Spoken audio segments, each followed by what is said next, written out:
के द्वारा संपादित किया जा रहा है। हम सभी लोग देख रहे हैं, चाह रहे हैं, वो आगे हमारे आपके बीच। हम लोग सुनेंगे उनको गंभीरता से।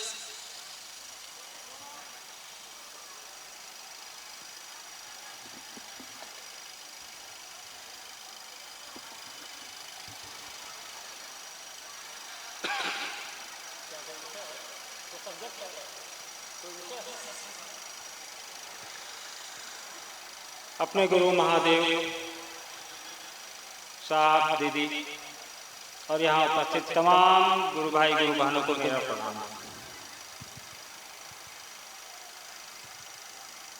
उद्घोषक महोदय ने मुझे विषय दिया है अपनों से अपनी बात।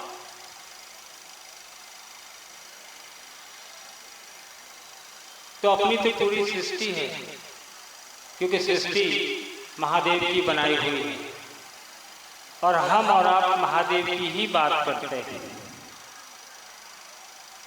उस भगवान की बात करते हैं जिसकी पूजा हजारों साल से हमारे आपके घरों में होती है। इतिहास गवाह है, इतिहास के पन्नों में दर्ज है, किताबों में दर्ज है, पुराणों में दर्ज है कि महादेव घर घर के बाबा, सबके चंदा मामा, वो धरती पर हर आए इंसान के लिए सर्वश्रेष्ठ रूप में उपलब्ध हैं। उन्होंने तो सृष्टि बनाई ही इसीलिए है कि सब एक दूसरे से प्रेम करें, और यहाँ तो हम और आप महादेव के ही शिष्य हैं, तो सब अपने ही हैं।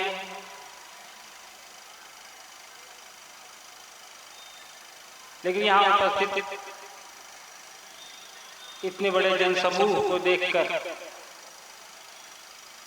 यह तो महसूस हो ही रहा है, यह तो एहसास हो ही रहा है कि आज से 35-40 साल पहले साहब और दीदी ने जो अलग जगाई थी, महेश्वर शिव को अपना गुरु बनाकर जनमानस से भी जोड़ने की, इंसान जो धरती पर आया है उसको भी यह बताने का बीड़ा कि महादेव मेरे गुरु हैं, तुम्हारे भी हो सकते हैं, परिलक्षित हो रहा है। इतनी बड़ी संख्या में आप अपनों से अपनी बात कहने और सुनने आए हैं, अपने गुरु की बात, अपने साहब की बात, अपने दीदी की बात। आज से पहले मैं बचपन से देखता आया हूं, मैंने वो दिन भी देखे हैं जब साहब कार्यालय जाते थे। आप लोगों में से बहुत सारे लोगों को पता होगा कि साहब बिहार प्रशासनिक सेवा के अधिकारी भी थे और आपके इसी कोसी क्षेत्र में मधेपुरा जिले में मजिस्ट्रेट के रूप में तैनात भी थे 80 के दशक में। उन दिनों हम लोग स्कूल में पढ़ते थे, छोटी कक्षा में, तो कई दफे हम लोगों ने पाया कि साहब शाम के समय कार्यालय से गाड़ी से आते, किसी न किसी एक आदमी को अपने साथ बिठा के लाते, उसको यह समझाते यहाँ घर पे लाके महादेव के बारे में। कई दफे तो हम लोगों ने देखा कि वही आदमी जो रात में शाम के दौरान हमारे ड्राइंग रूम में बैठ के शिव की चर्चा सुन रहा है, साहब का खाना खा रहा है, और कई बार सुबह तक हमने पाया कि हम जब स्कूल जाने को तैयार हो रहे हैं तो भी वो आदमी वहां बैठा है और वही शिव की चर्चा चल रही है।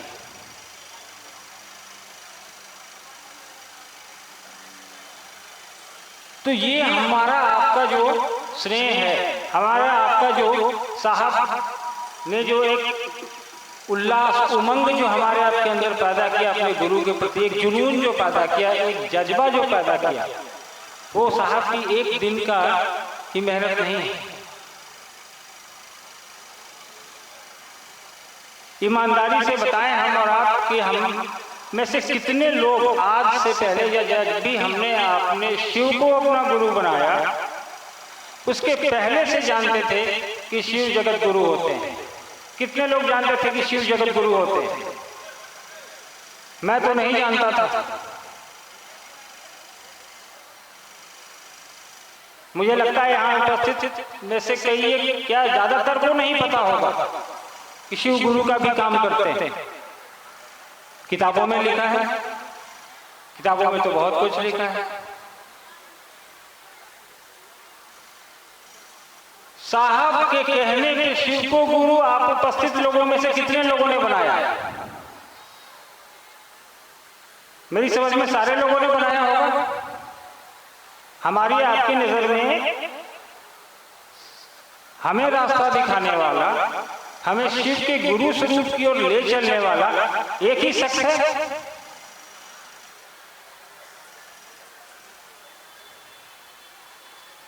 वो शख्स है साहब श्री हरिंद्रानंद। और उनका साथ दीदी नीलम आनंद ने अहर्निश दिया, अपने पूरे जीवन काल में दिया, उसके बाद भी देती रही हैं वो।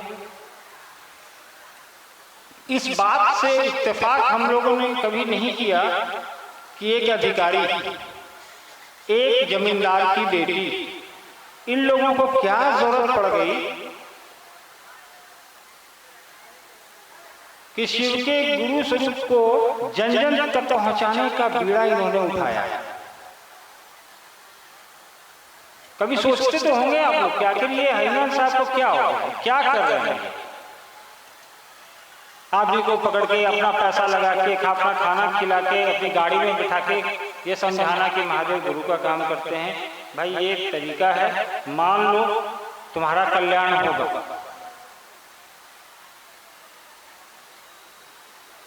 हमारी समझ में जो बचपन से मैंने आज तक देखा है, साहब और दीदी का एकमात्र उद्देश्य इसके पीछे यही है कि शिव का वो स्वरूप जिससे दुनिया अनजान है।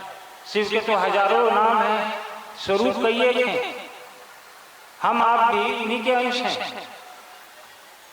अभी थोड़ी देर पहले कोई गुरु भाई बता रहे थे ना कि किताबों में लिखा है कि शिव के शिष्य हैं 112, शिव के शिष्य प्रशिष्य किताबों में भी हैं, शिव पुराण में भी उनकी चर्चा है।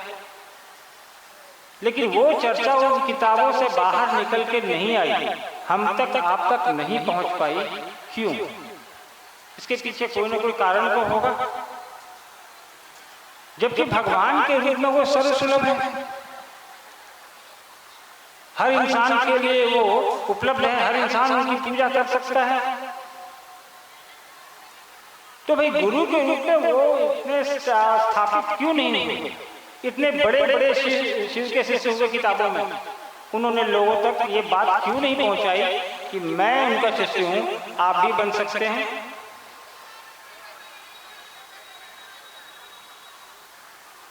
साहब ने कहा कि नहीं।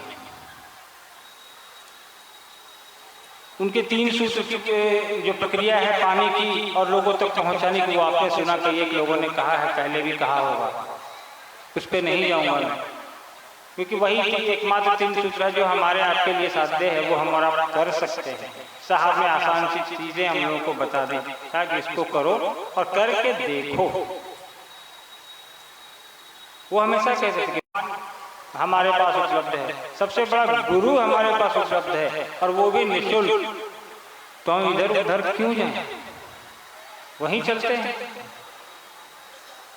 साहब ने यही प्रक्रिया की, पहले खुद को जोड़ा, उसके बाद टेस्ट किया। कई एक सालों तक साहब ने किसी को नहीं बताया घर से बाहर कि महादेव गुरु होते हैं।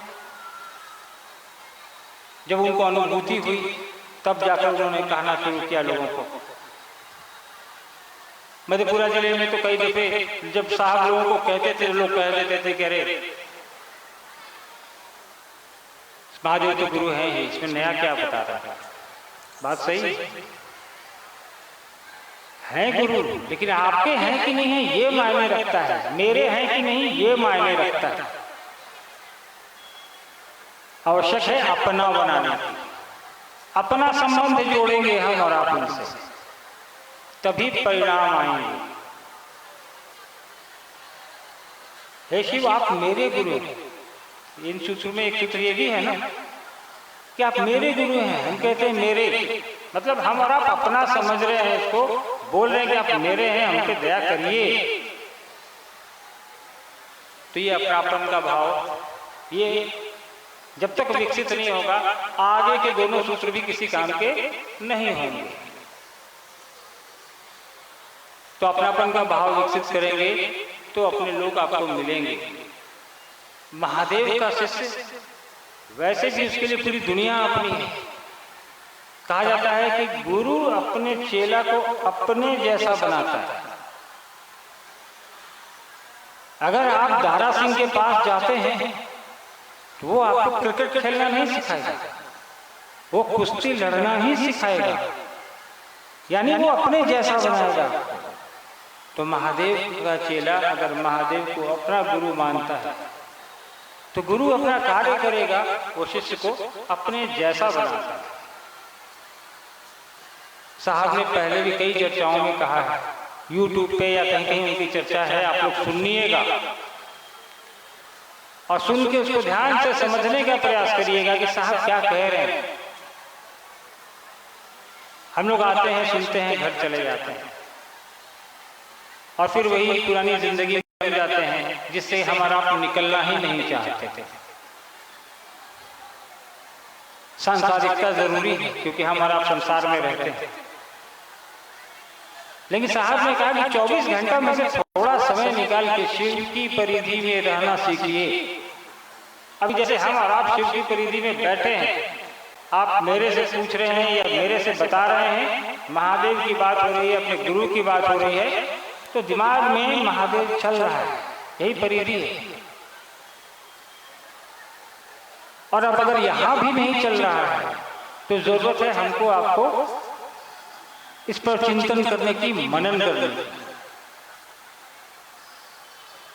क्योंकि अपनापन का भाव आया नहीं अभी तक। इसीलिए हम लोग यहां भी बैठ के कुछ और बातें करते हैं।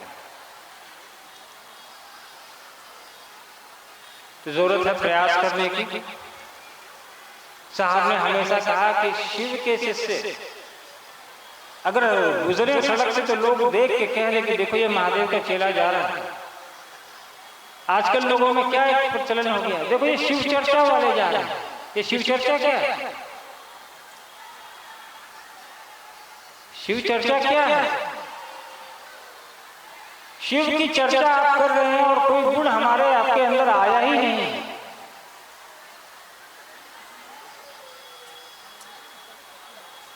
साहब ने कहा कि अगर आप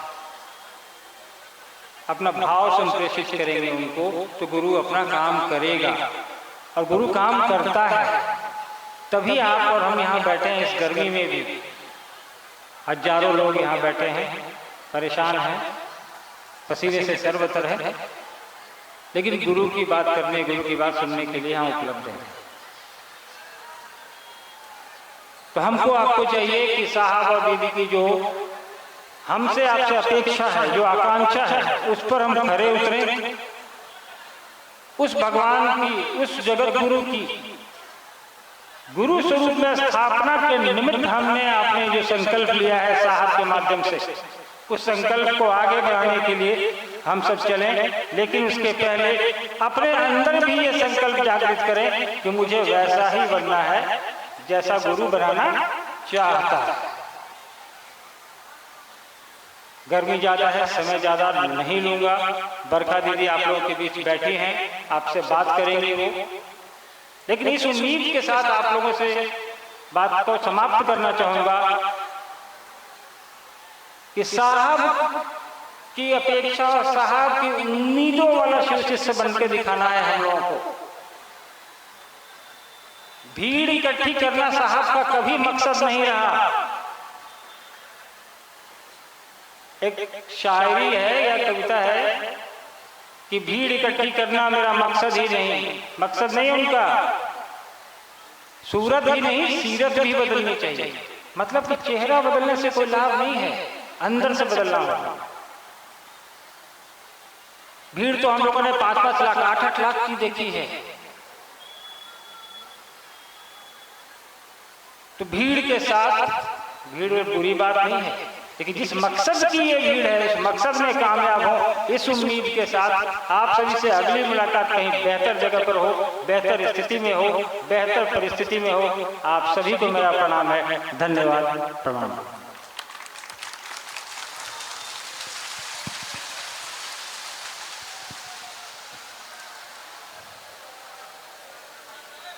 अभी हम लोग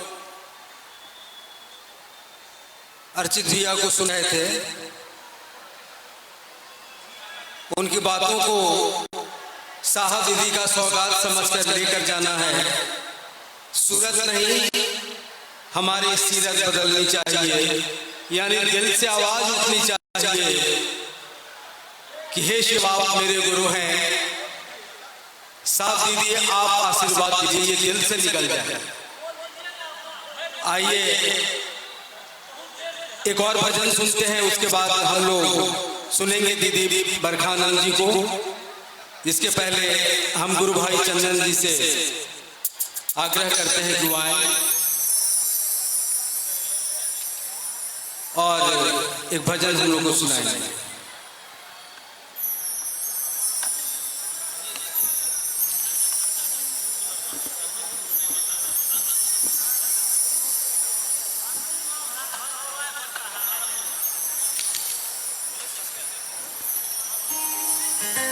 हेलो, देखिए बहुत देर से ये बच्ची खड़ी है मंच पर, नाम बता रही है अंशु कुमारी, और ये घर बता रहे हैं औराज।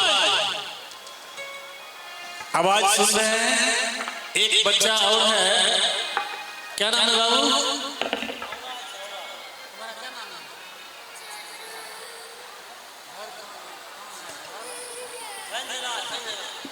एक लड़का और है जो नाम बता रहा है छोटू कुमार, घर बता रहा है झंझरा। ओ भाई मंच पे नहीं आएंगे, खोया पाया केंद्र है। मम्मी का नाम बता रहे हैं मंजू।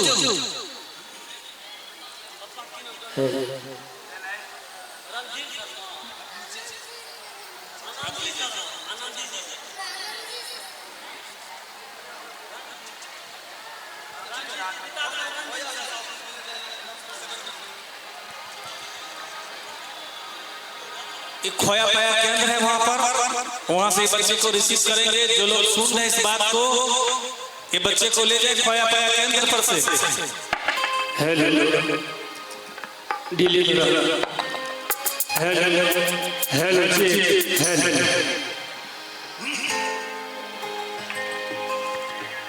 यह जो अद्भुत दृश्य, अद्भुत जमसेना हम लोग देख रहे हैं, ये सब जहां साहब दीदी रहते हैं वहां होता है, साहब दीदी प्रेजेंट है।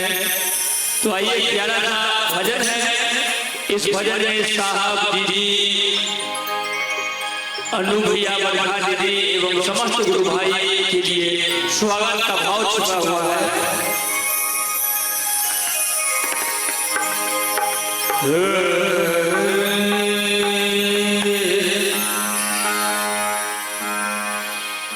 घर मंदिर नहीं मोतम, जहाँ रख दो हरि तू कदम, सारी दुनिया बिछाएंगे फूल, दिल अपना बिछाएंगे हम। सारी दुनिया बिछाएंगे फूल, दिल अपना बिछाएंगे हम। स्वागतम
निवेदन मीठी पिटाली अनमोल भैया बड़खारी के स्वागत करके मैं चाहूंगा सारी दुनिया छाए दिल सारी दुनिया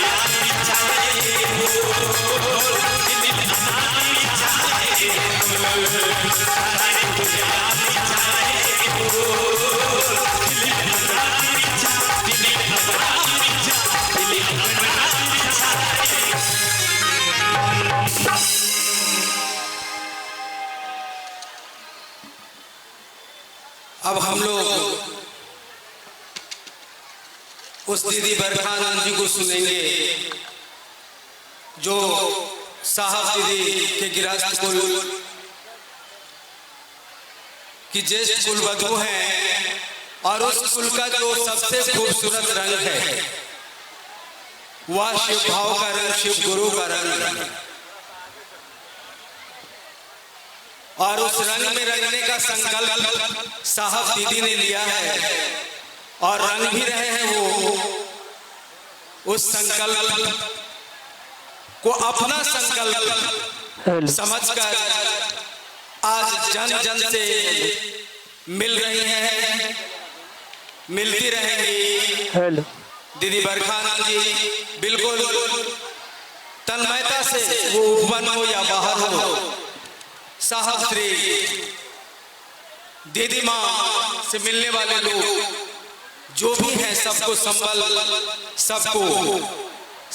सबके साथ चलने का काम इन्होंने किया है, कर रहे हैं। आइए हम लोग सुनते हैं दीदी बरखानंद जी को।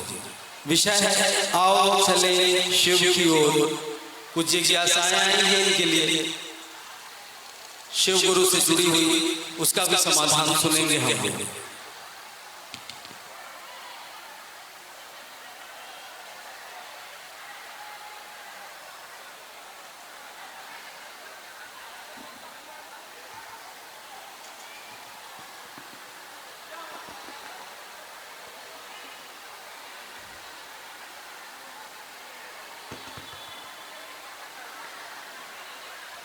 मेरे गुरु महेश्वर शिव को मेरा प्रणाम है। इस काल खंड के प्रथम शिव के शिष्य और हम सबों के परम आदरणीय वरेण्य गुरु भ्राता साहब श्री हरिनानंद जी के चरणों में मेरा प्रणाम है। शक्ति स्वरूपा माँ नीलमानंद जी के चरणों में मेरा प्रणाम है। और खगड़िया जिले के विभिन्न स्थानों से आप जो गुरु भाई गुरु बहन आए हैं और इस मैदान में उपस्थित हैं, आप सभी के चरणों में मेरा प्रणाम।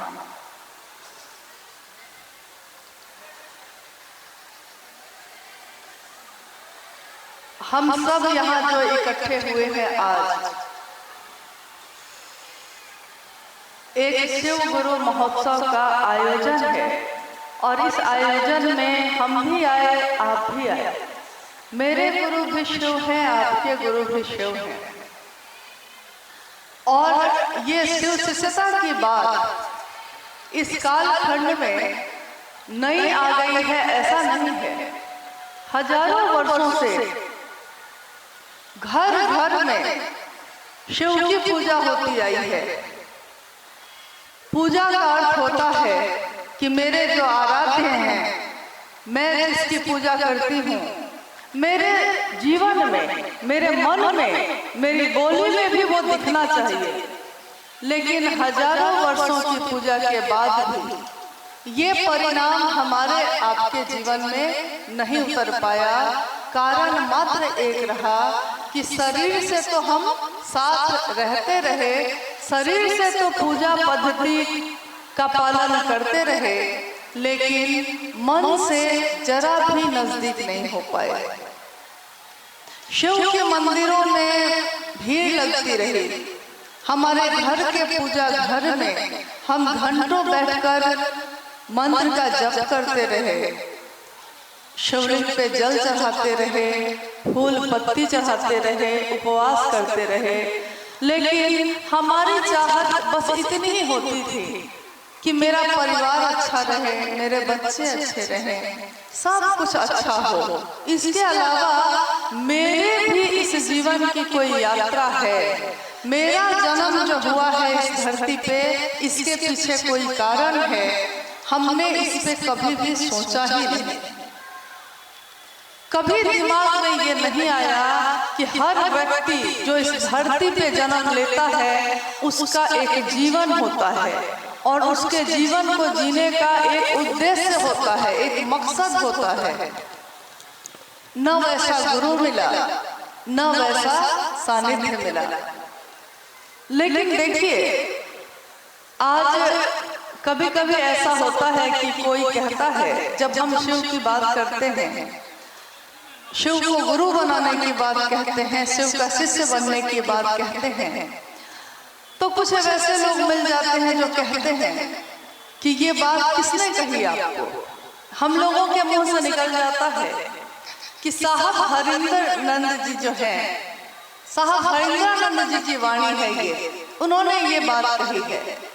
लोग कहते हैं कि क्या हरिंद्रानंद साहब खुद आए थे आपको ये बात कहने, तो हम कहते हैं कि नहीं, शरीर से वो खुद नहीं आए थे, लेकिन बात उन्हीं की आई थी। और बात जिसकी होती है उस बात में उस व्यक्ति की ऊर्जा होती है जिसकी बात आई है। मेरे अंदर कोई ताकत नहीं है, मेरी कोई सामर्थ्य नहीं है, मेरी कोई विशाल नहीं है, लेकिन जिसने ये बात कही है कि शिव मेरे गुरु हो सकते हैं, बात तो उनमें है और ऊर्जा भी उन्हीं की काम कर रही है। हम दिखते हैं, आप दिखते हैं। अभी भाई चंदन जी ने भजन गाया, घर मंदिर से नहीं वो कम, तुम रख दो जहां कदम ऐ हरिंद्र, सारी दुनिया बिछाती है फूल, दिल अपना बिछाएंगे हम। ये भजन, ये गीत सबसे पहले मैंने सुना था, आपके बगल में एक जिला है बेगूसराय, बेगूसराय जिला में सदानंदपुर एक स्थान है।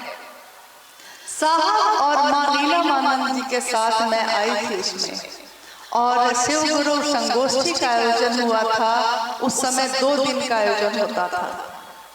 उस आयोजन में कुछ गुरु भाई लोगों ने मिलकर इस गीत को गाया था, और पहली बार जब मैंने इस गीत को सुना था तो हम लोगों की आंखों में आंसू आ गए थे इस बात के लिए कि देखिए, सारी दुनिया क्या करेगी हम नहीं जानते, लेकिन हम क्या करेंगे ये हम जानते हैं।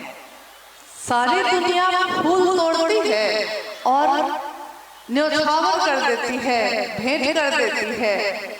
हम सामान्य लोग हैं, सामान्य से भी सामान्य, अति सामान्य लोग हैं।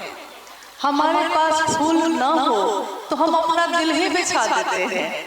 मुझको याद है, एक राज्य है, जैसे आप हम जहाँ रहते हैं अभी जहाँ हैं, इस राज्य का नाम है बिहार, है ना। वैसे ही एक राज्य है उड़ीसा, झारखंड राज्य के बगल में है वो राज्य उड़ीसा।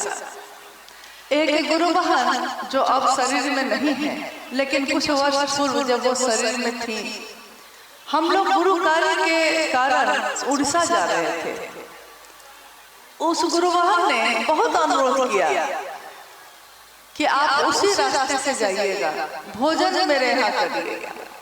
और मुझको ये पता था कि वो काफी गरीब है। मुझको लग रहा था कि इसके पास खुद के लिए पैसे नहीं हैं और हम लोग चले जाएंगे तो इसको अलग से एक व्यवस्था करनी पड़ेगी, कहाँ से करेंगे। लेकिन भाव ऐसे थे कि मना करते करते भी मानना पड़ा। भावेन लभते देवता, भावेन देव दर्शन, भाव से देवता लभ्य हो जाते हैं, मिल जाते हैं, उनका दर्शन हो जाता है। तो भाव ऐसी चीज है जिससे हम किसी भी चीज को मनवा सकते हैं। तो उस गुरु बहन की बात को हम लोगों को माननी पड़ेगी। जब हम लोग वहां पहुंचे थे, ये बच्चे थोड़े छोटे ही थे, जब पहुंचे उसकी झोपड़ी थी, छोटी सी झोपड़ी नुमा घर था। उस घर में भी जगह जगह से वो टूटा हुआ था, लेकिन उस झोपड़ी को उसने अपने पेटी में जो साड़ी थी उस साड़ी को निकालकर साड़ी से ही दीवारों को ढक दिया था। और इसलिए ढक दिया था कि उसको लगा कि कहीं दीवार जो टूटी हुई है जगह जगह से दिखाई न दे जाए, तो ढक देते हैं, सुंदर कर देते हैं। हम लोग जब वहां पहुंचे तो हम लोग देख रहे हैं कि चारों तरफ साड़ी से सजावट की हुई है। तो हम लोगों को लगा कि साड़ी की सजावट तो पहली बार देखी है। तो उस गुरु बहन ने कहा, दीदी, मेरा घर टूटा फूटा है और साहब का संदेश लेकर ही तो आप आए हैं। साहब ही आए मेरे लिए, तो मेरे साहब जब आए तो मेरा ये छोटा सा घर, ये छोटी सी कुटिया उनके योग्य बन सके, इसके लिए मेरे पास जो था मैंने उससे सजा दिया। देखिए, लोग कहते हैं शिव का शिष्य बनकर हम लोगों ने क्या पाया, शिव के शिष्यता ने हम लोगों को क्या दिया।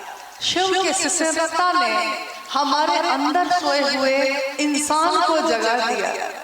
इंसान का मानवीय गुण होता है, किसी भी इंसान का मानवीय यानी एक मानव का गुण ये होता है कि वो प्रेम करता है, सहानुभूति करता है, स्नेह करता है, ममता रखता है।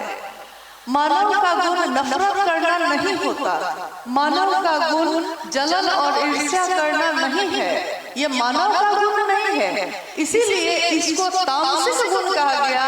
लोग कहते हैं कि ये राक्षस का गुण है। राक्षस मतलब आदमी नहीं, शरीर नहीं, उसका मन जो दूसरों से नफरत करता है, जो दूसरों को पीड़ा पहुंचाकर खुद खुश होता है, सुखी होता है, वो इंसान नहीं होता। इंसान वो होता है जो अपने पास का देकर भी अगर किसी को खुश कर सका, हंसा सका, तो वही उसके इंसान के होने का प्रमाण होता है। और शिव के शिष्यता ने हम सबों के अंदर सोए हुए उस इंसान को जगा दिया।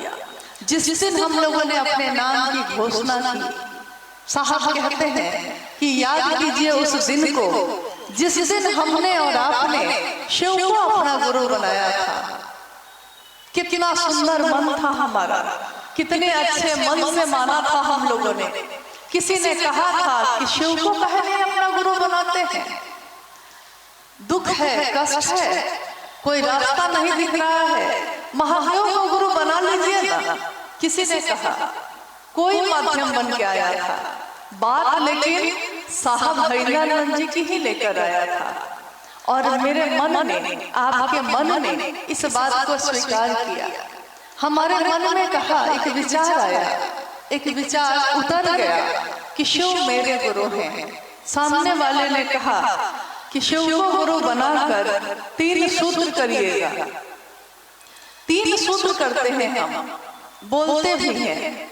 क्या है ये 3 सूत्र? लगातार अभी चर्चा में 3 सूत्र पे बात हो रही थी।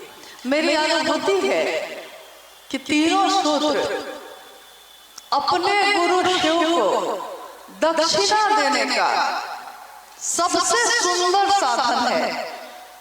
क्योंकि अपने गुरु को शरीर नहीं है, शिव को शरीर में दिखाई नहीं देते हैं वो, तो हम अगर उनको कुछ देना भी चाहें तो क्या दे सकते हैं?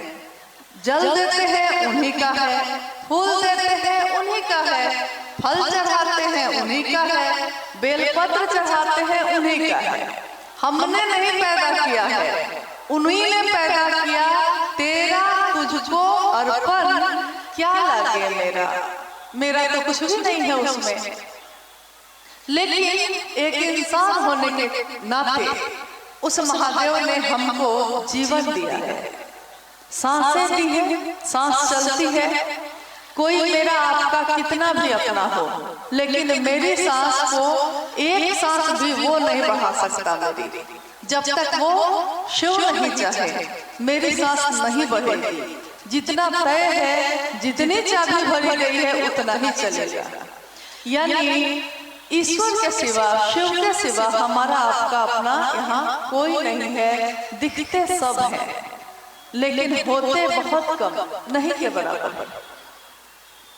पहला सूत्र में जब हम कहते हैं हे शिव, हे शिव, हमको आपको क्या आता है? न तो बहुत अच्छा पढ़े हैं, न तो बहुत अमीर है, न तो बहुत बड़ा मंत्र जपने वाले हैं, ज्ञानी भी नहीं है। हमेशा याद कीजिए, साहब ने कहा कि ये शिव गुरु का मंच है। इस मंच से शिव की बात होती है, गुरु की बात होती है। लेकिन याद रखिएगा, यहाँ कोई प्रवचन करता नहीं आया है, प्रवचनकर्ता का अर्थ होता है कि दूसरे की लिखी हुई बोली हुई बात को प्रस्तुत करना। तो साहब ने कहा हमेशा कि शिव की चर्चा प्रवचन नहीं है, सत्संग नहीं है, ये जागरण की अनुपम विधा है। जागरण की हर व्यक्ति के दिल में वो शिव जाग जाए। तो जिस क्षण हमने शिव को अपना गुरु बनाया, हमने घोषणा की, अभी जो आप बार बार कोई चीज अच्छी लग रही थी तो आप कह रहे थे जागा जागा महादेव, हर बात में कह रहे थे जागा जागा महादेव, यानी मन को छूता है तो याद शिव आते हैं। बोल कोई रहा है लेकिन याद शिव की आई है तो मुंह से शब्द निकल जाते हैं जागा जागा महादेव। लेकिन जिस दिन हमने आपने घोषणा की थी, उस दिन हम लोगों ने चाहे जिस कारण से की थी, सोचा यही था कि शिव मेरे गुरु होंगे। और हम लोग कौन लोग हैं? समाज में रहने वाले अमीर, गरीब, सामान्य, अति सामान्य। अति सामान्य का अर्थ ये है, इतना अति सामान्य कि अगर बारिश के समय में इस क्षेत्र में बाढ़ आ जाती है तो हम लोगों को नाव पे चलना पड़ता है, अपने घर को छोड़कर मचान पे रहना पड़ता है, घर भी नहीं बना पाते हैं तो बांध पे जाके रहना पड़ता है। न्यूनतम व्यवस्था में रह के भी, ये साहब श्री हरिंद्रानंद जी की वाणी है, न्यूनतम व्यवस्था में रहकर भी शिव होया जा सकता है। ये हम सबको समझ देने वाले हैं हमारे साहब हरिंद्रानंद जी। उन्होंने कहा कि तुम्हारे पास कुछ भी नहीं है, भौतिक जगत में बड़ा घर नहीं है, बड़ी गाड़ियां नहीं है, संपत्ति और साधन नहीं है, सुख नहीं है, कुछ भी नहीं है। तो कभी कभी एक फिल्म का डायलॉग याद आ जाता है, दो भाई आपस में बात कर रहे हैं। उस फिल्म में, बहुत पुरानी फिल्म है, शायद आपने देखी हो या नहीं, लेकिन उस फिल्म में मुझको जहां तक याद आता है, दो भाई की बात हो रही है। एक भाई कहता है दूसरे भाई से, मेरे पास बंगला है, गाड़ी है, मोटर कार है, पैसा है, सब कुछ है, तुम्हारे पास क्या है? दूसरा भाई कहता है मेरे पास माँ है, माँ। और सारे लोग जो देख रहे थे फिल्म, सारे लोग ताली बजा रहे थे। तो मुझको उस समय ये लगा कि देखिए, एक बच्चे के लिए सबसे कीमती होती है उसकी माँ। एक बच्चा जब रोता है, कोई आकर उसके हाथ में खिलौना देता है, लेकिन वो बच्चा खिलौने में फेंक देता है, पैसा देता है, फेंक देता है, नहीं मिठाई चॉकलेट देता है तब भी फेंक देता है। और माँ आती है तो उसके गले से लग के मुस्कुराने लगता है। शिव की शिष्यता भी ऐसी है, सम्मान दीजिए, लोग फेंक देते हैं। हम क्या करेंगे भैया आपका सम्मान लेकर? लोग कहते हैं भाड़ा ले लीजिए, तो हम कहते हैं कि भाड़ा आपका क्यों लेंगे भाई? जब महादेव ने 5 रुपया दिया है, 1 रुपया बेटा के लिए और 1 रुपया घर के लिए खर्च करते हैं, तो 1 रुपया महादेव के लिए भी कर सकते हैं। लोग अभी कह रहे थे चर्चाओं में, जो भी आया, मेरा शिव है वो, मेरे गुरु है वो। जब मेरा होता है कोई, हम उसका व्यापार नहीं करते। जब मेरा होता है कोई, हम उसके लिए अपना सर्वस्व देते हैं। हम अपने बेटे का व्यापार नहीं करते, हम अपने परिवार का व्यापार नहीं करते, हम अपना जिसको भी समझते हैं उसका व्यापार नहीं करते। लेकिन अगर शिव की शिष्यता में कभी ऐसा हो तो सावधान होने की घड़ी है। मेरे गुरु शिव हैं, आपके गुरु शिव हैं, शिव का व्यापार मत होने दीजिएगा। आज साहब हरिंद्रानंद जी शरीर में नहीं है, माँ नीलमानंद शरीर में नहीं है, लेकिन इस धरती पे वो शरीर में उतरे थे, इस धरती पे वो विचरण किए हैं, चले गए इस धरती पे। और जब इस धरती पे वो चल रहे थे, उनके साथ साथ जो लोग चले थे उस समय महादेव के काम में, उस समय चलने वाले लोग कौन थे? यही अति सामान्य लोग जिनके पास बहुत कुछ भी नहीं था, साहब ने अपनी किताब में भी लिखा है, आओ चले शिव की ओर में भी लिखा है कि मेरे गुरु शिव के काम में वैसे लोगों ने मेरा साथ दिया जिनके पास लौकिकता में कुछ नहीं था, लेकिन दिल था, भाव था। और यही भाव, यही दिल बिछाने के बाद हम इस गीत में गा रहे थे अभी कि सारी दुनिया फूल बिछाती है, हम दिल अपना बिछाएंगे। हाँ, अनु भैया ने अभी कहा कि किसी ने कहा है कि भीड़ जमा करना हमारा मकसद नहीं है। सच है ये पंक्ति साहब हरिदानंद जी हमारे वरेण्य गुरु भ्राता अक्सर कहते थे कि एक दुष्यंत कुमार थे जो कवि थे, उनकी लिखी हुई पंक्ति है ये। उन्होंने लिखा था कि हंगामा खड़ा करना मेरा मकसद नहीं है, मेरी कोशिश है कि ये सूरत बदलनी चाहिए। और साहब ने इसमें एक पंक्ति और जोड़ी थी कि सूरत भी नहीं, सीरत भी बदलनी चाहिए। यानी शिव की शिष्यता भीड़ जमा करने के लिए नहीं होती, शिव की शिष्यता हंगामा खड़ा करने के लिए नहीं होती, शिव की शिष्यता सूरत बदलती है। सूरत मतलब वो नहीं जो चेहरा दिखता है, सूरत मतलब वो, सीरत मतलब वो जो हमारे आचरण में है। मुझको याद है एक घटना, एक गुरु भाई बिहार के ही थे और साहब के पास अक्सर आया करते थे। एक बार उन्होंने साहब से अपने जीवन की घटना को, संयोगवश उनको समय मिल गया तो अपने जीवन में घटी घटना को वो साहब से बताना चाह रहे थे। उन्होंने कहा कि जी मैं आपको कुछ कहना चाहता हूँ कि मैं गलत कर रहा हूँ या सही कर रहा हूँ। साहब ने कहा बोलो। उस गुरु भाई ने कहा कि मेरा बहुत बड़ा बिजनेस है बस का, ट्रांसपोर्ट का, और चूंकि व्यापार है, बिजनेस है, तो इसके कारण मुझको कभी झूठ बोलना पड़ता है, कभी बेईमानी भी करनी पड़ती है, थोड़ा धोखा भी देना पड़ता है। लेकिन प्रतिदिन मैं अपने शिव को, अपने गुरु शिव को ये कहता हूँ कि महादेव आप तो जानते हैं ना कि मैं कैसा हूँ, पतित हूँ, पापी हूँ, अधम हूँ, मैं ऐसा ही हूँ। मैं अपने गुरु शिव को कहता हूँ कि महादेव आप तो जानते हैं मैं कैसा हूँ, लेकिन तब भी मेरे ऊपर अपनी दया बनाए रखिएगा।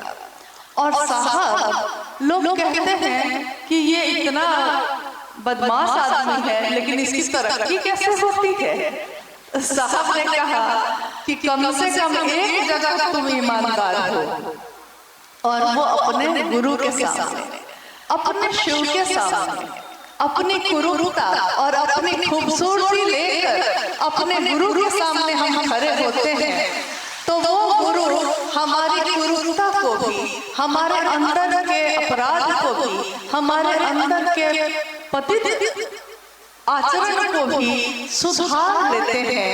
अब शब्द अर्चना के सुधार लेंगे शंभु, हे उर के बल जा गलहार लेंगे शंभु। वो शंभु यानी जो स्वयं से उत्पन्न हुआ है।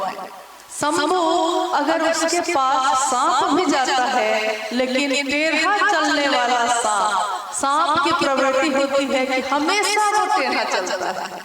सांप की प्रवृत्ति है ये कि वो डसता है, डसना उसका स्वभाव है। जहर उसके अंदर है ही, वो क्या करे, उसका कोई दोष नहीं है। लेकिन तब भी जहर रख के भी, टेढ़ा चल के भी, अगर वो सांप, वो उर के बल, सीने के बल उस शिव के पास जाता है तो वो शिव उसको अपने गले में धारण करते हैं, गले में स्थान देते हैं। कहते हैं ना कि शिव शिष्यता का दरबार एक ऐसा दरबार है, ये शिव गुरु का है कि यहाँ सदियों से सताए लोग यहाँ सीने से लगाए जाते हैं। सदियों से सताए लोग, दुनिया ने दुख दिया है, सताया है, लेकिन मेरे गुरु शिव ने मुझको गले से लगाया है। तो उस सांप को गले में धारण करते हैं। चंद्रमा पे कलंक लगा, इतना कलंक लगा कि वो दिखता था। चंद्रमा शर्मिंदा होकर महादेव के पास गया। महादेव ने कहा, तुम कलंकित हो, दुनिया के लोग तुमको कलंक की दृष्टि से देखते हैं, लेकिन आओ मैं तुमको अपने सिर पे धारण करता हूँ। और महादेव की तस्वीरों में हम देखते हैं कि वो कलंकित चंद्रमा उनके माथे पे सजा हुआ है, शोभायमान है। देखिए, भाला भी है पीछे, त्रिशूल भी है पीछे, सारी चीजें विपरीत हैं एक दूसरे के। एक तरफ चांद है, शीतलता देता है, माथे पे है। एक तरफ सांप है, जहर देता है, टसन देता है, गले में धारण किए हैं। त्रिशूल के बारे में कहा जाता है कि महादेव का त्रिशूल जो दिखता है वो संसार के दैविक, दैहिक, भौतिक तीनों तरह की चीजों को एक साथ दग्ध करता है। वो त्रिशूल तस्वीरों में दिखता है। साहब ने कहा, आपके मन का भैरव, मन का भैरव का अर्थ होता है मन ही हमारा कभी भैरव बनता है, कभी साधु बनता है, कभी अपराधी भी बनता है। मन ही आपका बनता है, मन ही सोचता है। उसी मन में अगर शिव विराजमान हो जाए, उसी मन में शिव रहने लगे, ये तीनों सूत्र शिव को अपने मन में धारण करने का तरीका है और कुछ भी नहीं है। मन ही मन शिव से कहते हैं, हम पे दया करिए। शिव की चर्चा करते हैं, शिव को मन ही मन प्रणाम करते हैं। ये तीनों सूत्र में, तीनों काम में मन शामिल नहीं हो तो क्या होगा? काम ही नहीं होगा, तीनों सूत्र होगा ही नहीं। और मन शामिल हो तो क्या होगा?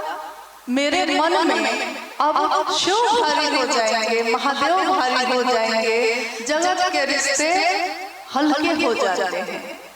कहते हैं ना, जगत के रंग क्या देखो, तेरा दीदार काफी है। इस जगत का रंग उस जगह पे एकदम फीका हो जाता है जब महादेव का एहसास मेरा आपका मन करता है। तो उस मन में अगर शिव रहने लगे तो क्या होगा? शिव हमारे मन को पतित पावन करते हैं, पतित से पावन करते हैं।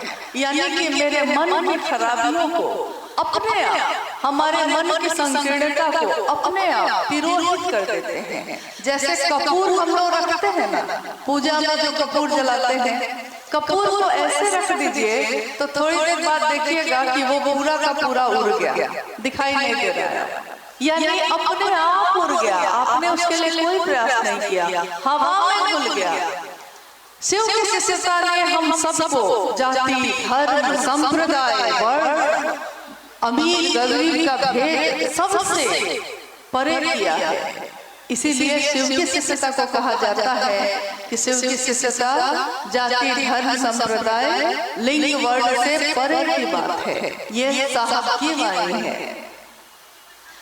अभी देखिए, शिव की चर्चाओं में गांव-गांव में शिव की चर्चा हो रही है। लोग अपने घरों से निकल जाते हैं।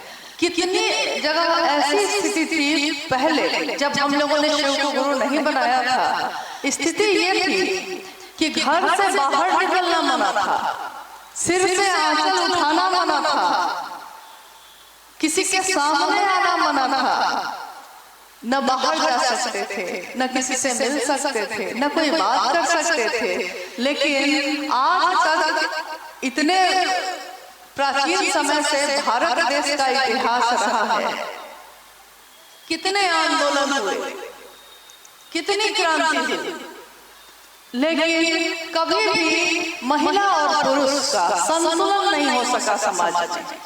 कभी भी ऐसा नहीं हुआ पूर्व में महिलाएं आगे हो गई तो पुरुष पीछे हो गए, अब पुरुष आगे हो गए तो महिलाएं पीछे हो गई। लेकिन हमारे गुरु शिव का एक रूप है अर्धनारीश्वर का, यानी पुरुष और स्त्री का समान संतुलन। वो समाज सबसे सुंदर होता है जिसमें दोनों को समान जगह मिलती है, समान स्थान मिलता है। वो सबसे सुंदर समाज होता है जिसमें शिव के अर्धनारीश्वर स्वरूप की झलक मिलती है।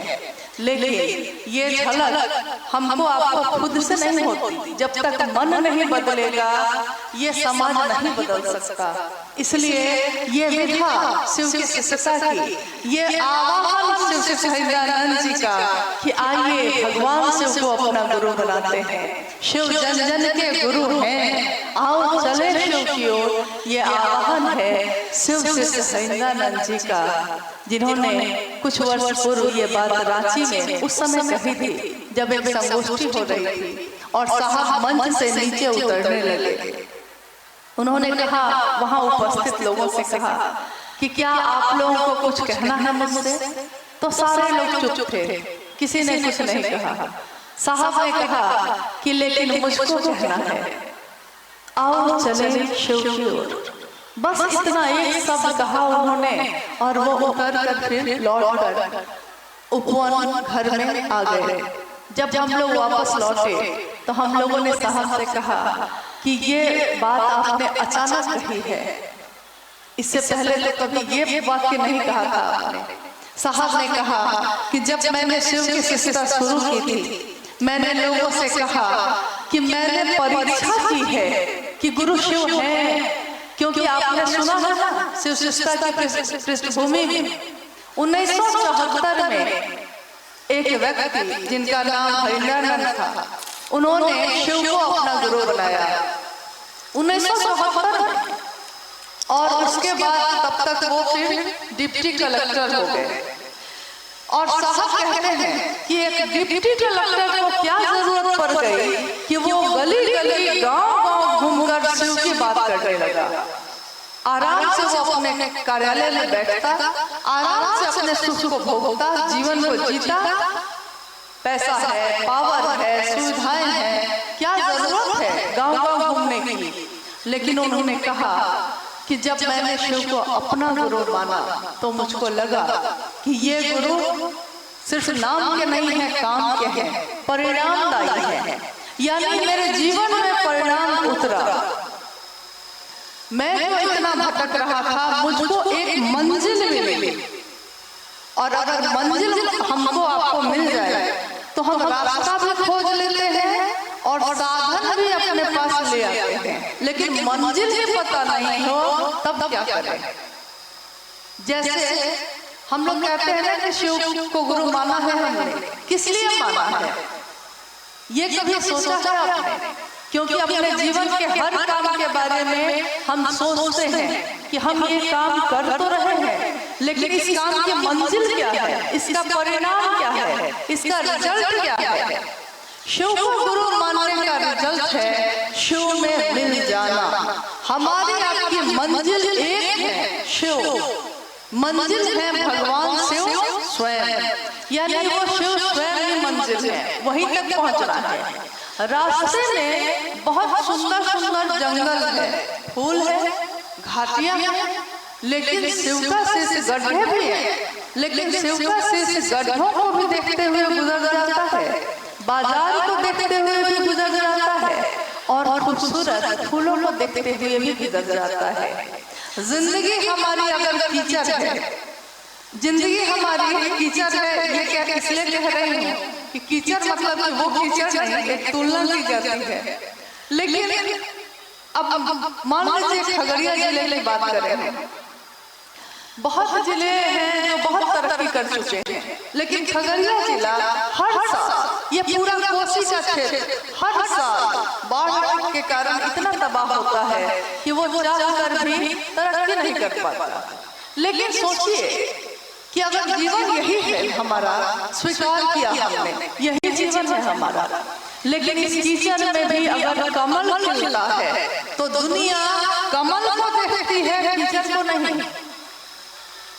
अगर जीवन कांटा है, कांटे ही हैं हमारे जीवन में, क्या करें, कांटे ही हैं, क्या करें, कष्ट है, क्या करें, दुखी दुख है। लेकिन अगर कांटों पे चढ़ के भी शिव शिष्यता का फूल खिला है, गुलाब का फूल कांटों पे चढ़ के ही खिलता है, लेकिन दुनिया गुलाब के फूल को देखती है, कांटों को कोई देखता भी नहीं। ये समझ हमको साहब हरिंद्रानंद जी ने दी। ये समझ नहीं थी हम लोगों को। हम लोग को लगता था कि कांटे हैं, वो आदमी बुरा है, वो आदमी अच्छा है। लेकिन साहब ने कहा वो अच्छा है या बुरा है, लेकिन उन दोनों से ज्यादा खूबसूरत तुम्हारे शिव है। अगर शिव की शिष्टता का दिया जल रहा है हृदय में, अगर शिव की शिष्टता का फूल खिला है हृदय में, तो इतना सुंदर जीवन है ये कि तुम्हारे पास समय नहीं है कि तुम इन चीजों को देखने के लिए रुको कि कौन क्या कहता है, कौन क्या करता है। एक शिष्य की मंजिल है उसके शिव, उसके गुरु। हम सब उस मंजिल की तरफ बढ़ते चले, चलते चले। साहब और दीदी की मदद, सहयोग, उनका आशीर्वाद हर पल हमारे आपके साथ चल रहा है। आइए, अगर हम लोग के पास कोई जिज्ञासा आई है तो कोशिश करते हैं कि उस पर भी बात कर सकें। जिज्ञासा, हाँ आइए। जिज्ञासा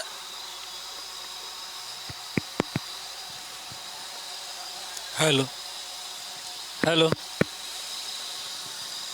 हेलो। जिज्ञासा है, शिव की शिष्यता में दीक्षा क्या है? शिव की शिष्यता में दीक्षा क्या है?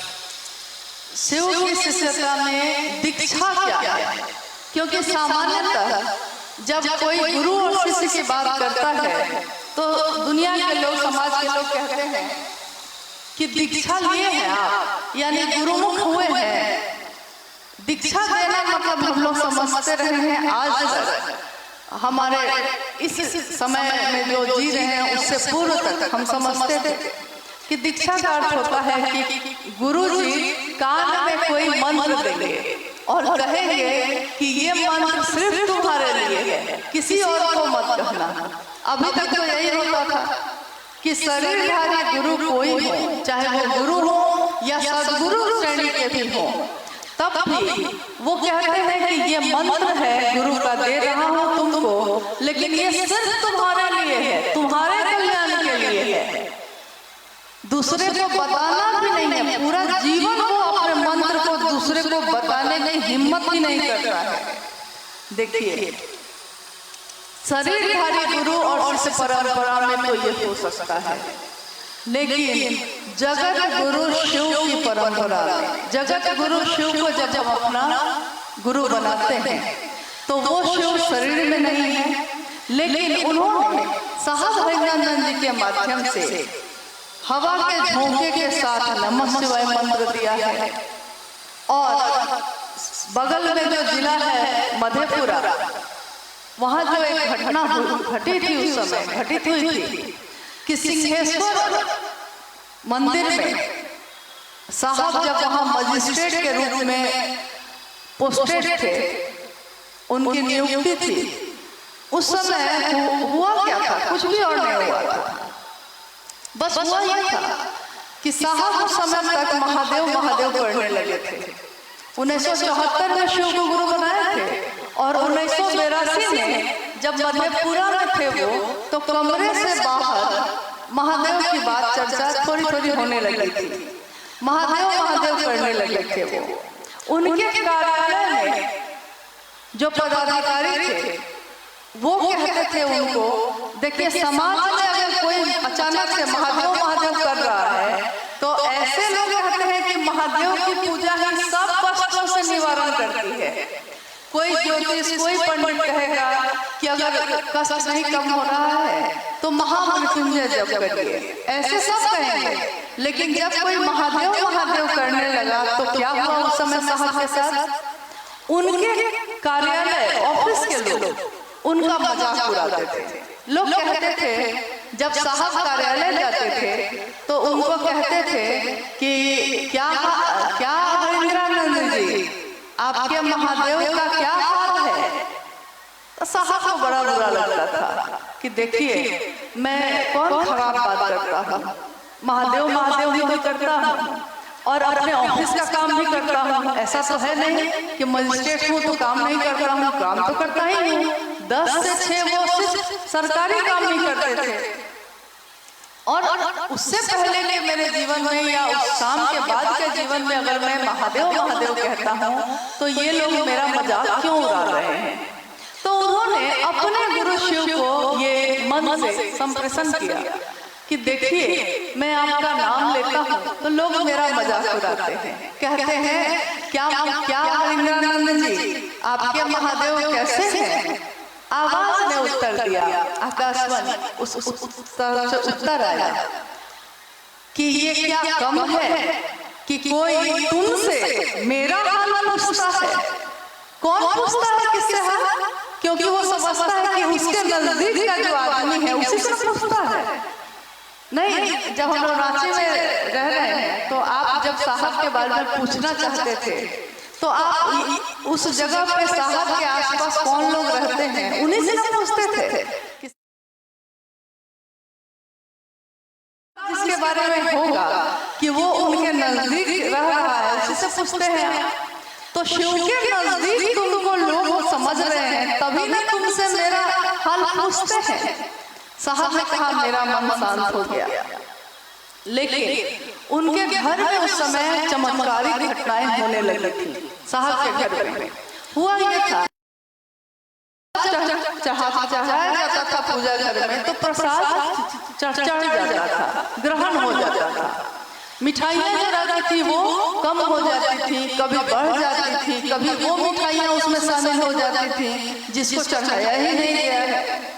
तो ये चमत्कारी घटनाएं धीरे धीरे समाज में आसपास के लोगों में फैलने लगी। कुछ लोगों के पास तो इस तरह से फैली कि लोगों ने कहना शुरू किया कि जो मजिस्ट्रेट साहब हैं ये बहुत बड़े तांत्रिक हैं और लोग उनके घर के सामने से गुजरने से भी घबराने लगे। उन लोगों को लगता था कि अगर मजिस्ट्रेट साहब के घर के सामने से गुजरेंगे तो वो हमको इंसान से ढेर बना देंगे। ढेर बकरी नहीं होता है, लोग कहने लगे कि ढेर बना देंगे, लेकिन ऐसा था नहीं। लोग तरह तरह की बात करना शुरू कर चुके थे। उसी समय कार्यालय में जब साहब गए तो वहाँ के लोगों ने और पदाधिकारियों ने कहा कि आपके घर में सुनते हैं प्रसाद चढ़ा जाता है।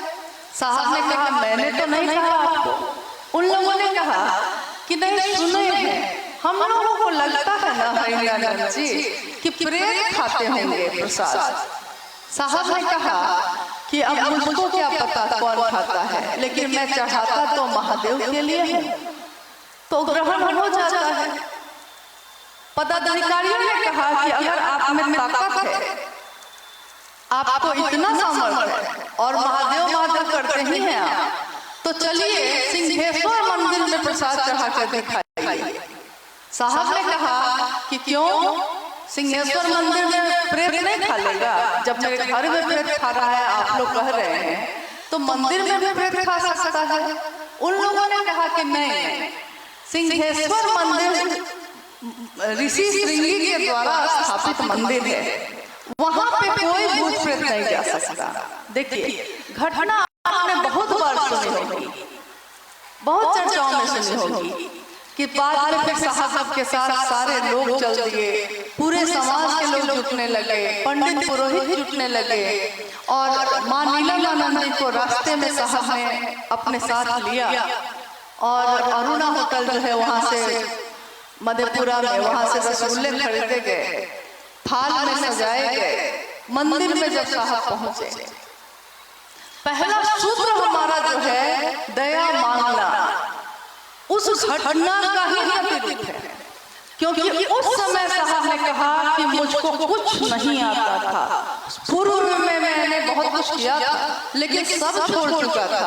अब न मैं मंत्र का प्रयोग करता था, न उपासना साधना करता था, न शमशान साधना जाता था। मैंने शिव को गुरु मानकर सब कुछ छोड़ दिया था और उस दिन मुझको लगा कि मुझको नहीं पता है कि प्रसाद कैसे चढ़ाया जाता है और पूरे समाज के लोग जुट गए हैं, मेरे कार्यालय के लोग मेरे साथ चल दिए हैं, पंडित पुरोहित जो मंदिर में थे वो सारे लोग जुट चुके हैं, यानी समाज अब थका हुआ है और अकेले वो थाल में रसगुल्ले लेके खड़े हैं और लोग कह रहे हैं अब चढ़ाइए चढ़ाइए महादेव को प्रसाद, देखते हैं चढ़ता है कि नहीं। साहब कहते हैं कि उस क्षण में मेरे मन में अपने गुरु शिव को याद किया और मेरा मन पूरी तरह दया के आश्रय में चला गया। मैंने अपने शिव को कहा, शिवलिंग के पास जाकर मैंने उस थाली को सामने रखा और मैंने बस इतना ही कहा कि बूढ़ा इज्जत रखिए, इज्जत रख लीजिएगा। बस देखिए हमारे गुरु शिव अपने शिष्य की इज्जत कैसे रखते हैं। साहब बाहर निकल गए, दरवाजा बंद कर दिया गया, कुछ देर के लिए बिजली चली गई और जब तक लोग पेट्रोमैक्स लेकर आए तब तक बिजली आ भी गई और रोशनी में लोगों ने देखा कि शिवलिंग पे जो थाल इधर रखा था वो दूसरी तरफ जा चुका था। 15 रसगुल्ले उसमें से कम हो चुके थे और बाकी रसगुल्ले 2 भाग में बटे हुए थे। पूरा परिसर महादेव के नाम से गुंजायमान हो गया। महादेव का नाम, उसकी गूंज एक व्यक्ति के हृदय में उठी थी, साहब हरिंदर जी के हृदय में, लेकिन उनके हृदय से उठ रही आवाज ने समाज को आह्लादित किया, लोगों को आह्लादित किया और उनके गुरु शिव ने उस समय उनकी इज्जत को रखा जिस समय सारे सहारे छूट गए थे, सारे लोग छूट चुके थे, लोग परीक्षा लेने के लिए खड़े थे। इसीलिए प्रारंभिक समय में साहब ने कहा कि मैंने परीक्षा की है, आपकी परीक्षा प्रार्थनीय है। शिव आज भी गुरु हैं, मैंने परीक्षा की है, ये साहब ने उस दिन कहा था, क्योंकि उनकी अनुभूति ने ये समझा दिया था कि है महादेव। महादेव ने ये एहसास करा दिया, महसूस करा दिया कि मैं हूँ। और तब साहब ने एकदम निभ्रांत, एकदम महादेव की दया के आश्रय में रहकर अपने गुरु शिव की स्थापना सबके दिल में हो, इसके लिए रात दिन अपने नौकरी भी करते रहे और महादेव की बात भी करते रहे। एक शिव के शिष्य का संकल्प आज देखिए, आज इस खगड़िया में ही नहीं पूरे भारत, नेपाल और अनेक देशों में करोड़ों लोगों के हृदय में धड़क रहा है, गूंज रहा है। ये दिखने में साधारण लग रही है, बात है नहीं। जिस बात ने हमको बदल दिया है, इन 3 सूत्रों ने हमारे आपके विचार बदल दिए। जो हम अपराध सोचते थे अब समझ जाते हैं, नहीं करना है हमको, ये नमक रोटी खा के रह जाएंगे, लेकिन मेरे गुरु की नजर में तो हम ईमानदार होंगे, मेरे गुरु की नजर में तो हम अपराधी नहीं होंगे।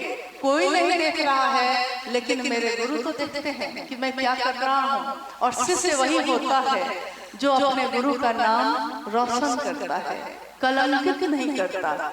हम सभी शिव के शिष्यों को भी शिव के गुरु स्वरूप के लिए जो ये विचार हमारे मन में प्रवेश किया है, यही है दीक्षा यानी शुरुआत। जो जिज्ञासा थी कि दीक्षा क्या है, प्रारंभ करना, शिव की शिष्यता का प्रारंभ यानी विचारों में प्रवेश। साहब ने कहा विचार दिमाग में प्रवेश लेता है, लेकिन धीरे धीरे वो गहरा होता है। यही विचार हम बार बार दोहराते हैं, हम बार बार कहते हैं, बिना मन के भी अगर जबरदस्ती भी करते हैं तो परिणाम वही होता है। हम बार बार ये कहते हैं, हे शिव आप मेरे गुरु हैं, मैं आपका शिष्य हूँ, मुझे शिष्य पर दया करिए। हम दूसरों के साथ शिव की चर्चा करते हैं, हम अपने गुरु को प्रणाम करते हैं और ये तीनों काम करते करते हमारा मन ऐसा हो जाता है कि करत करत अभ्यास के जरमती होत सुजान। अभ्यास करते करते तो जरमती यानी जो मरा हुआ है, पत्थर है वो, उसमें भी प्राण आ जाते हैं। हम आप तो इंसान हैं, महादेव महादेव करते हैं हम लोग। शिव की स्थापना इस समाज में हो, दिल में हो, ये तभी होगा जब मेरी वाणी, मेरी बोली, मेरा आचरण भी वैसा ही होगा जैसा किसी शिव शिष्य का होना चाहिए, क्योंकि हमको आपको देखकर ही कोई दूसरा शिव की तरफ चलेगा। इसलिए हमारे मनसा वाचा कर्मणा भी ऐसा होना चाहिए कि लोग शिव की तरफ मुड़े, प्रेरित हों। दूसरी जिज्ञासा है, नमः शिवाय महामंत्र शिव के समग्र स्वरूप को प्रणाम निवेदित करता है, कैसे? नमः शिवाय मंत्र, यानी हम तीसरे सूत्र में इस मंत्र का उपयोग भी करते हैं। हालांकि साहब ने कहा कि तीसरा सूत्र अपने गुरु शिव को प्रणाम करने की विधा है। इसको समझाने के लिए साहब ने कहा कि मन ही ना आपका प्रणाम करता है किसी को, लेकिन ऐसे दुनिया में हम लोग बहुत लोगों को प्रणाम करते हैं। मेरे ही एक अफसर थे, जब आते थे तो मैं कहता था प्रणाम सर, तो वो कहते थे प्रणाम प्रणाम हरिदास जी। लेकिन जब वो चले जाते थे तो मैं दूसरे से कहता था बड़े बेईमान अफसर हैं, गरीबों का खून चूसते हैं। देखिए, मैं जानता था कि वो कैसे हैं, लेकिन औपचारिकता शिष्टाचार के सामने आ गए हैं तो प्रणाम कर लिया है। एक गांव में साहब ने कहा कि एक गांव में एक सास करके हम लोग प्रणाम करते हैं, तो उस बहू ने अपनी सास को भी 5 बार प्रणाम किया, पूरा सिर पे आंचल उचल लेकर प्रणाम किया। सास थोड़ी देर बाद बाहर चली गई। उस व्यक्ति ने उस बहू से पूछा कि लगता है तुम्हारी सास बहुत मानती है तुमको, कितना प्रेम से तुम उसको प्रणाम कर रही थी। बहू ने कहा बहुत दुष्ट है, बहुत बदमाश है, हम तो रोज सोचते हैं कि बुढ़िया मरेगी कब, लेकिन अब परंपरा है प्रणाम करने की तो कर रहे हैं। देखिए, मन में सोचते हैं ये कर रहे हैं ये। तो साहब ने कहा कि ऐसा प्रणाम महादेव को मत कर देना, महादेव को मन से ही प्रणाम करना भाई। हाँ, महादेव मेरे घर का मुखिया है, महादेव मेरे घर के सब कुछ है। हाँ, जैसे कोई बूढ़ा हो जाए घर में तो हम लोग उसको खाट एक दे देते हैं और कहते हैं कि बाबा अब आप यहीं रहिएगा, आप इधर उधर मत करिए, परेशानी होती है, यहीं खाना मिल जाएगा आपको। जो मालिक था उस घर का जब वृद्ध हो जाता है, उसी घर के लोग उसको एक कोना पकड़ा देते हैं और कहते हैं कि हमको जब समय होगा तो हम आएंगे आपके पास। साहब ने कहा कि आज तक महादेव की पूजा हम लोगों ने की है, लेकिन उसको एक कोना दे दिया है पूजा घर का। एक कोना में रहिएगा महादेव, एक मंदिर में रहिएगा महादेव, मेरे जीवन में मत आइएगा महादेव। लेकिन साहब ने उस महादेव को हमारे जीवन में उतार दिया, हमारे दिलों में उतार दिया।